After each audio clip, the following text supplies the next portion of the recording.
The warlord of Karzul had assembled the largest armada the galaxy had ever seen. Every ship under his command was reinforced, armed, and ready. His fleet stretched across entire star systems, filling the void with menace. He had sworn revenge for Threx 9, and now he would show the galaxy the power he thought unmatched. Across the Galactic Council, panic spread like wildfire. Worlds that had once mocked humans now begged for protection. The fleets were scattered. Leadership was indecisive. Only humanity moved with purpose. On Earth, Admiral Jonathan Hale stood before the 5th Expeditionary Fleet, the culmination of decades of secret preparation. Hundreds of ships now orbited Earth, ready to jump into battle. Not a single ship carried outdated weapons. Each vessel bristled with railguns, missile batteries, and drone swarms. Hidden stealth modules made them almost invisible. Orbital artillery platforms in nearby moons waited for the command to strike. "This is it," Hale said quietly to his officers. "The warlord believes he is coming to crush us. He does not know we have been ready for him for decades. Today, humanity reveals itself." The officers nodded, their faces calm but determined.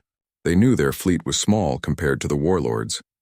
But they also knew something the aliens did not. Humans fought differently. They thought faster, adapted quicker, and endured longer than any other species in the galaxy. The human fleet jumped into the system where the warlord waited. Instantly, thousands of alien sensors should have detected them, but they did not. Stealth technology hid the fleet perfectly, making them appear as nothing more than drifting asteroids. From the flagship ISS Resolute, Hale watched the enemy armada. It was immense. Ships the size of cities moved in perfect formations. Thousands of warships bristled with energy cannons and shields. The warlord's confidence radiated through the holographic display. "They think us weak," Hale said. "Let them feel their mistake." At his command, the fleet split. Half moved to engage the enemy directly. Half circled behind, hidden from all sensors. Orbital artillery platforms activated. Massive cannons fired silently from moons, their energy beams tearing through enemy capital ships. The sudden destruction confused the warlord's commanders. The warlord's fleet surged forward, expecting an easy victory. Suddenly, the tin cans they had mocked unleashed drone swarms invisible until the last moment. Thousands of drones surrounded capital ships, jamming systems, disabling engines, and opening shields for precise human fire. The warlord's ships fired blindly, striking at targets that were no longer there. Missiles exploded harmlessly against empty space. Confusion spread across the armada. "Impossible!" the warlord roared. "They cannot be here. They cannot move like this." But humanity had trained for this. Every movement was synchronized. Every strike was planned. Every ship knew its role. The battle unfolded like a symphony, with humans conducting each note. On the ground of the nearest colony, human soldiers deployed in exosuits. They moved across cities and plains with speed and precision. These were no ordinary soldiers. Each exosuit amplified strength, speed, and endurance. Drones hovered above, relaying real-time battlefield data. Artillery from orbit supported every step, striking enemy reinforcements before they could reach the humans. Civilians, both human and alien, watched in awe as soldiers advanced with calm efficiency. Refugees whispered the truth. Humanity was not only fighting, they were winning. The warlord, growing desperate, ordered a massive charge. Thousands of ships converged on the human fleet, hoping to crush it with raw power. But humanity had anticipated this. Admiral Hale signaled the final phase. The human fleet vanished from sensors, slipping behind the warlord's armada.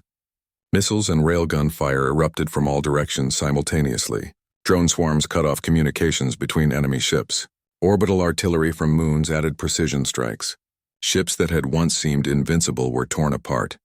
The warlord's armada fell into chaos. Thousands of his vessels were destroyed in a matter of hours. Confusion and fear spread like wildfire. For the first time, the warlord felt something he had never known: true panic. Across the galaxy, news spread instantly. Species who had laughed at humans now listened in silence.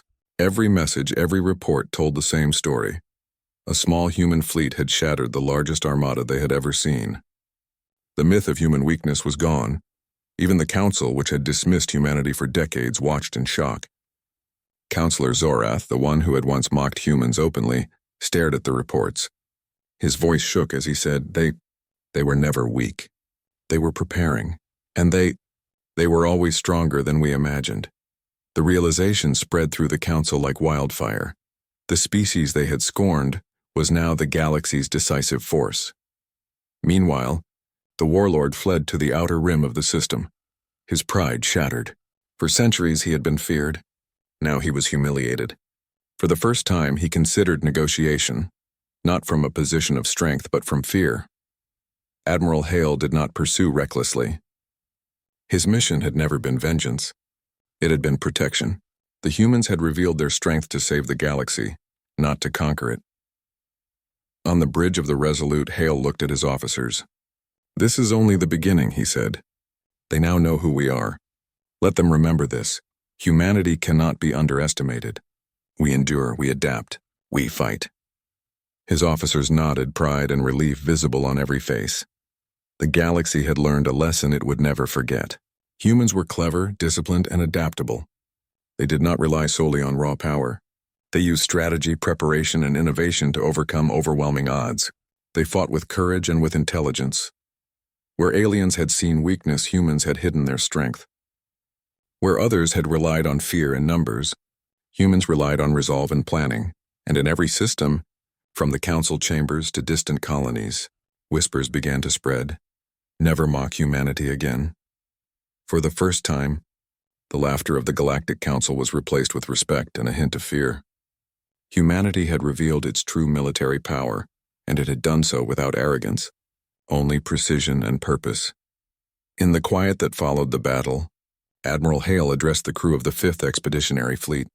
"You have done something extraordinary," he said. "Not for glory, not for revenge, but for life itself. Today we have shown the galaxy that humans are not weak. We are survivors. We are warriors, and we are not to be underestimated." The crew cheered not for themselves but for the species they represented. Humanity had endured centuries of doubt, ridicule, and scorn. Now the universe had seen the truth.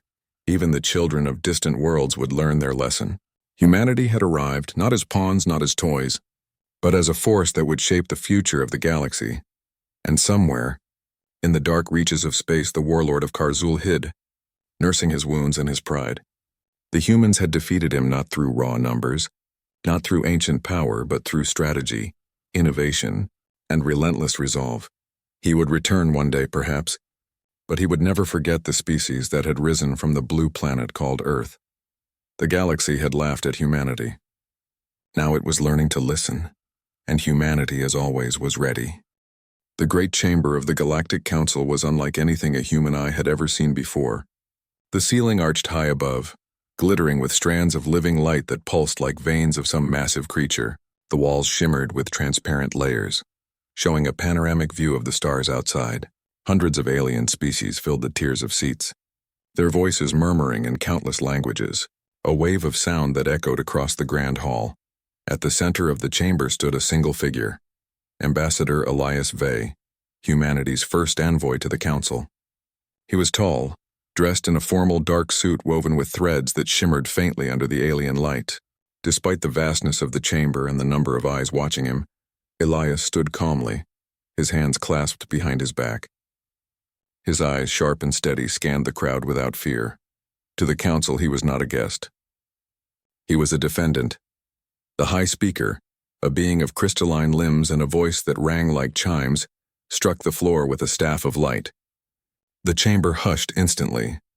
"Ambassador Elias Vey of Terra," the High Speaker declared, "you stand accused of arrogant expansion, reckless interference, and disruption of the cosmic balance.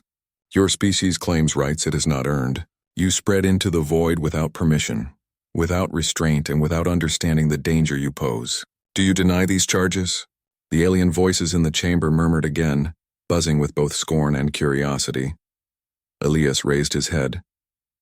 His voice, firm and deep, carried across the silence. "Humanity denies the charges of arrogance. We do not expand to conquer, but to survive. We do not interfere without cause. And as for the balance you speak of, we seek only to live among the stars as equals.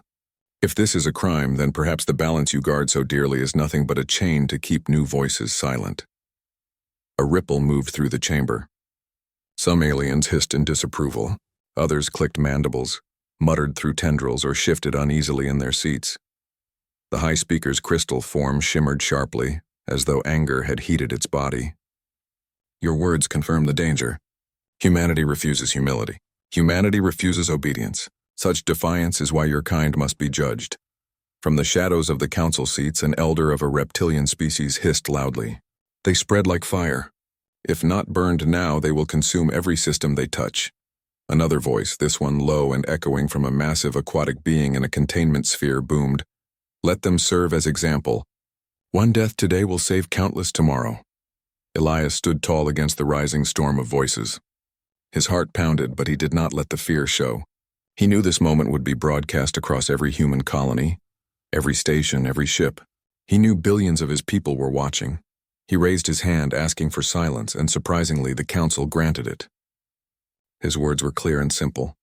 You fear humanity not because of what we have done, but because of what we may become. You fear our potential, but hear me now, whatever fate you decide for me, you cannot erase humanity. You cannot chain our spirit. You cannot silence our voice. If you strike me down, you will not destroy us. You will awaken us. For a brief moment, the chamber grew still. Even the most ancient species hesitated, as though some part of them understood the weight of his words. But fear is stronger than reason, and pride is stronger than doubt. The High Speaker lifted the staff of light once more. The Council has reached its decision. Humanity is denied membership. Its envoy is guilty of arrogance against the Order of the Stars. The sentence is death. The chamber thundered with approval from the majority of delegates. A few looked away in silence, unwilling to support yet too fearful to oppose. Two towering guards of the insectoid species marched forward. Their carapaces glistened like obsidian, their limbs clicking as they seized Elias by the arms. Still, he did not resist. He did not plead. He walked with dignity as they led him to the center of the platform, where a column of light awaited. The column was a device older than any one species could claim. It did not spill blood. It did not burn. It simply erased. Those cast into it were turned into dust and light, scattered into nothingness. As Elias stepped inside, he turned his gaze upward, toward the unseen stars. He spoke his last words not to the council but to his people across the endless void. Remember this day. Remember who we are. The light flared. His figure dissolved atom by atom until nothing remained. The chamber erupted in triumphant sound from many alien voices. To them, justice was served. Order was maintained. Humanity had been humbled, but far away on the blue and green world called Earth. The broadcast reached its end. In the Arctic Command Dome, buried beneath layers of ice and steel, the Council of Earth's leaders sat in silence. Massive screens still glowed with the last image of Elias Vay's form dissolving into light. Around the circular table sat presidents, prime ministers, generals, admirals, and directors from every nation. No one spoke. The air was heavy, cold, and sharp. Finally, an old general broke the silence. His voice was rough, heavy with restrained fury. They executed him. Our first envoy. They executed him like an example. A scientist seated beside him whispered, her voice trembling but clear. They think this will frighten us. They think this will force us to kneel. The Prime Chancellor of Earth, a woman with steel-gray hair and eyes that had seen too many wars, slowly stood. She placed her hands on the table, her knuckles white. Her voice was calm, but beneath it lay a fire that none could mistake. They have chosen to test humanity. They believe we will break. They are wrong. Around her, the others straightened. The silence was no longer empty. It was filled with something dangerous, something alive. In the shadows of the dome, hidden systems began to hum. Locks disengaged. Programs that had been silent for centuries awoke. Deep beneath the oceans, in the deserts, in orbit, in colonies spread across the solar system, signals flickered like sparks in the dark. Earth did not weep. Earth did not retreat. Earth prepared, and thus began the quiet stirring of a storm the galaxy had never seen before. The galaxy waited. After the execution of Ambassador Elias Vay, the Galactic Council expected Earth to respond quickly, perhaps with anger, perhaps with desperate pleas for mercy. Instead, humanity gave them nothing. No transmission of protest, no declaration of war, no attempt to defend their name. The silence stretched on for days, then weeks.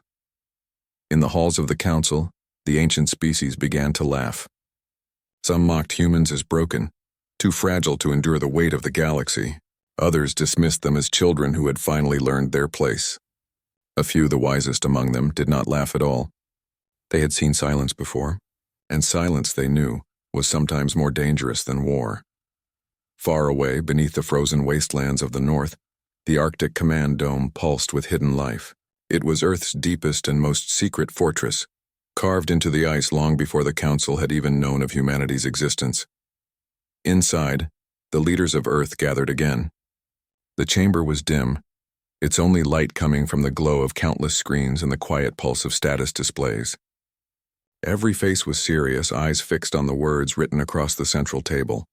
Annihilation protocol, pending activation. The Prime Chancellor, her voice steady but cold, spoke first. The Council believes we are defeated. They believe silence means surrender. Let them continue believing. For every day they mock us, we prepare. A young admiral leaned forward. His eyes burned with restrained fury. Ambassador Vey gave his life as a warning. If we act without thought, we prove their fear right. If we act with patience, we prove our strength. Around the table, generals and scientists nodded. Humanity had been planning for this very moment for decades. They had studied every intercepted alien signal, every pattern of movement, every weakness hidden in technology not their own. Humanity was young compared to the elder species, but youth came with advantages: creativity, unpredictability, and the will to survive at any cost. The silence Earth showed to the galaxy was not weakness. It was the calm before a storm that had been centuries in the making. Across the planet, hidden programs began to awaken. In the deserts of Australia, beneath the red sands, vast hangars opened to reveal fleets of dark, angular ships that had never been shown to the world. They rose slowly from the ground, silent and sharp, their engines humming with strange power drawn from hybrid technologies. In the cold depths of the Pacific Ocean, massive structures stirred. Submarine platforms rose toward the surface, each carrying swarms of drones designed for space combat. The sea foamed and boiled as steel leviathans emerged. Above Earth, in orbit invisible to alien sensors, hidden stations activated. For years they had appeared as nothing more than pieces of rock, drifting in silence. Now their cores lit with energy, revealing themselves as part of a vast defense web stretching across the solar system. And far beyond Neptune's orbit, in the Kuiper Belt, strange shapes glided from the shadows of icy rocks. These were the ghost fleets built in silence, tested in secret, and waiting for their purpose. They carried no flags, no colors, only the symbol of humanity, an endless spiral reaching outward. While the galaxy believed Earth to be silent, humanity was speaking, but in a language the Council could not understand. Transmission bursts crossed the solar system, coded in ways that even the Council's most advanced decoders could not unravel. At first they seemed meaningless, strings of numbers, broken signals, fragmented words. The aliens who intercepted them dismissed them as confused human chatter. But they were not chatter. They were activation codes. Each code unlocked hidden systems buried across Earth's colonies, automated shipyards around Mars, cloaked factories in the asteroid belt, energy stations hidden on Europa and Ganymede. Machines that had waited quietly for generations began to move. The Annihilation Protocol was not a single weapon. It was a plan, a doctrine, a promise written into the very foundation of Earth's survival. It declared that if humanity was ever faced with annihilation, it would not fall quietly. It would rise, it would strike, and it would endure. Within the Arctic dome, the leaders stood before a vast holographic projection of the solar system. Tiny sparks of light began to glow across the map, each one representing a hidden force now coming online. The Prime Chancellor spoke softly, but every word carried weight. The galaxy believes we are broken. Let them. They do not yet see the shape of what comes next. When we move, it will not be with anger. It will be with certainty. When we strike, they will learn that humanity does not beg for respect. Humanity takes it. A silence followed her words. It was not empty. It was heavy with purpose. The general who had spoken before finally leaned back in his chair. His voice was low, steady, and certain. They executed our envoy to frighten us. Instead, they lit the fire of the storm. They wanted to silence humanity. Instead, they have given us reason to speak louder than ever. On distant alien worlds, rumors began to spread. Traders whispered of human ships moving where none should be. Patrols spoke of shadows that passed through their sensors, too fast, too silent, leaving only confusion behind. The Council dismissed these rumors as lies, born of fear or imagination. But unease began to creep into the edges of their empire. In the Council's own intelligence chambers, reports arrived one after another. Human transmissions were being picked up on strange frequencies.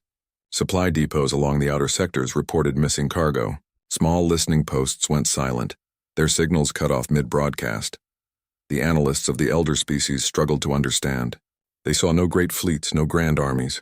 Humanity was not advancing with the thunder of war drums. Instead, they moved like shadows in the dark, careful and unseen.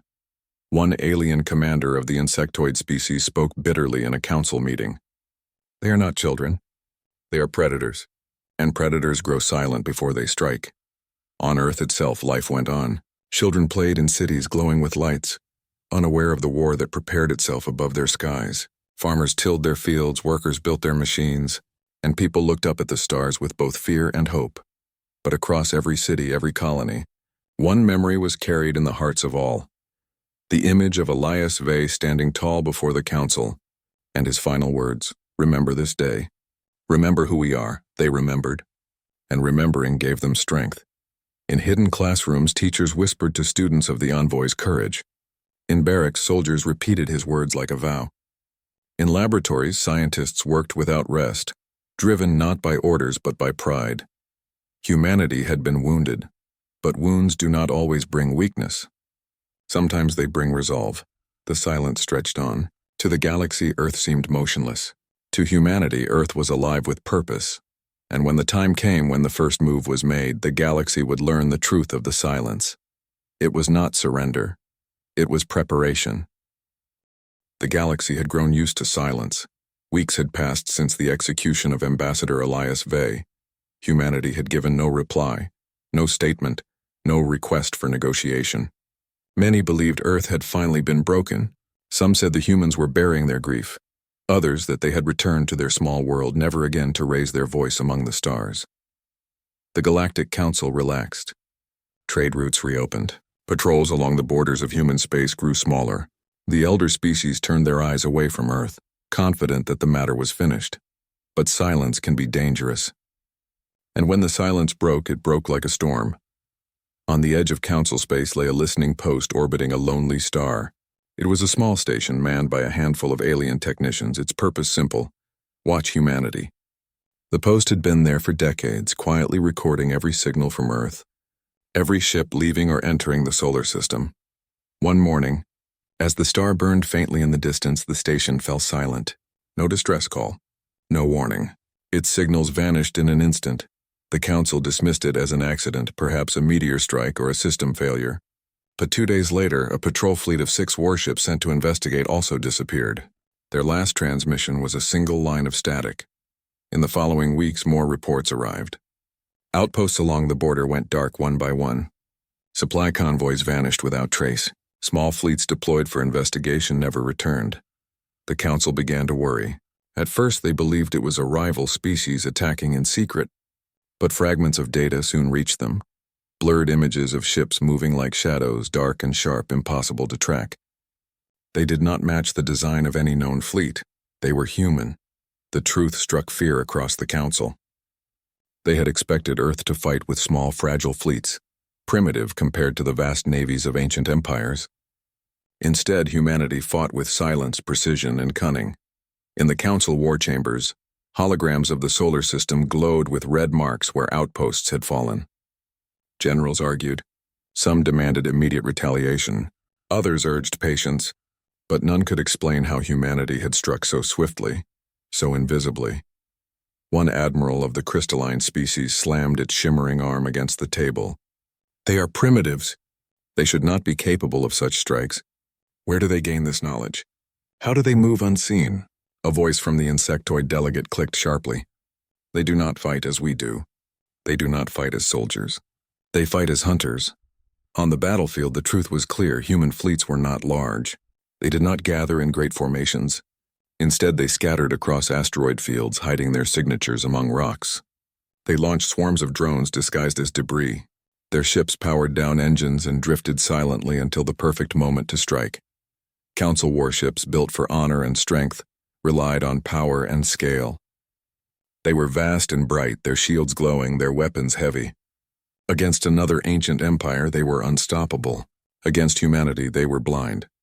A convoy of council carriers moved across a trade lane, unaware that hundreds of tiny machines clung to the very hulls of their ships. These machines, no larger than insects, cut into systems, severing power lines and scrambling communications.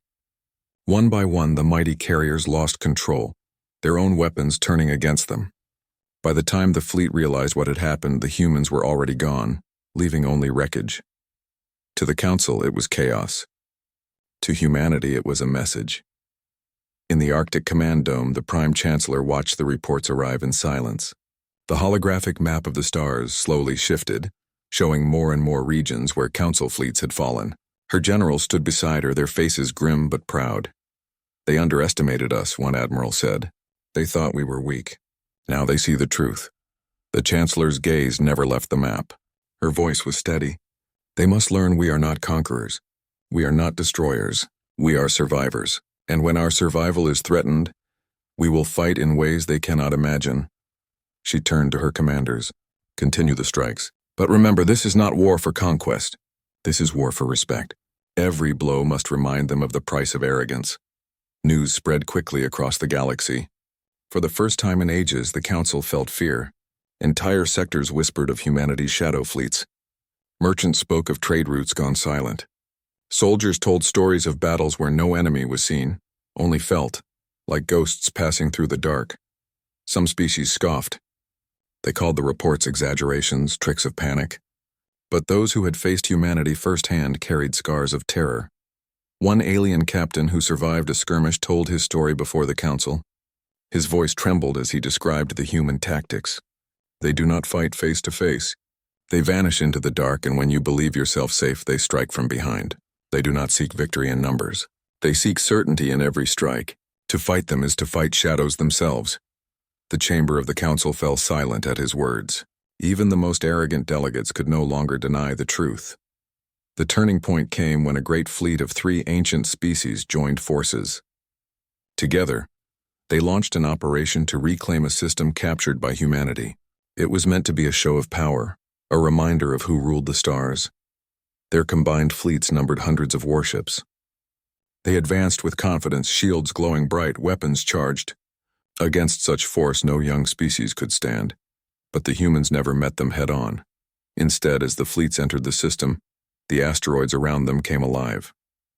Mines hidden among the rocks detonated in brilliant waves of light, tearing through shields. Human ships cloaked in darkness struck from behind, targeting engines and communications. Swarms of drones flooded through the chaos, disabling weapons and sowing confusion.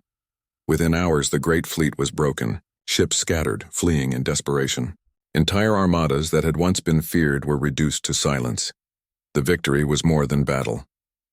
It was a message carried across the stars. On every Council world, broadcasts appeared on screens and holograms. It was not an invasion or a declaration of conquest. It was simply a recording, human voices speaking in calm tones. "You executed our envoy. You sought to silence our voice. You believed we would kneel. We do not kneel. We do not vanish, we endure. And now you will learn that the spirit of humanity cannot be erased." The message ended with a single phrase repeated across 1,000 languages. "We are here." Panic rippled through the Council. Some called for peace. Others demanded vengeance. But all understood one truth. Humanity could no longer be dismissed as weak or primitive. The silence was over. The storm had begun. The Council was no longer calm. Reports arrived constantly, each one worse than the last. Systems that had stood for centuries fell without resistance. Patrols vanished in the void. Even the Council's own spies could not explain what humanity was doing. The chamber, once a place of order and authority, had become a theater of chaos. Delegates shouted, argued, and gestured wildly, each blaming another for the failures that now littered the outer sectors. "We must strike back at once," cried a reptilian elder, its scales reflecting the light of the chamber. "If we hesitate, humanity will spread like a plague." "No," countered a crystalline speaker. Our fleets cannot defeat them with conventional tactics. We are not prepared for their unpredictability. A massive aquatic delegate, floating within a transparent sphere of water, bellowed.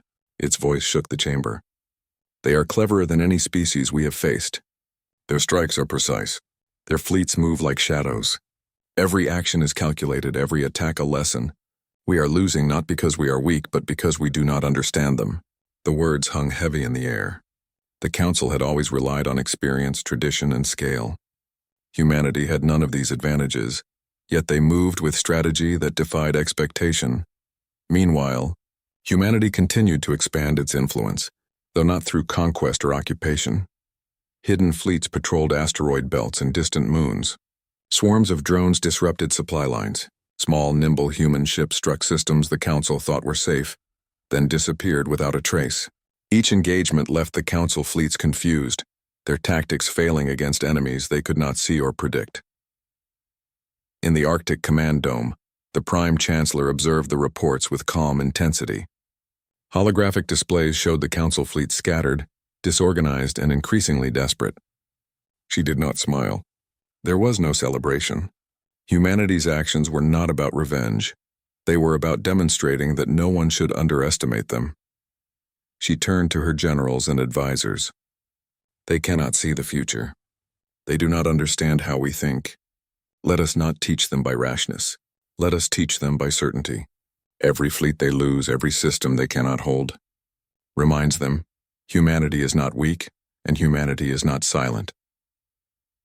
The Council's disarray grew worse when conflicting opinions spread among its member species. Some delegates argued for diplomacy. They believed humanity could be contained if approached carefully, if negotiations began before the situation escalated further. Others demanded total destruction.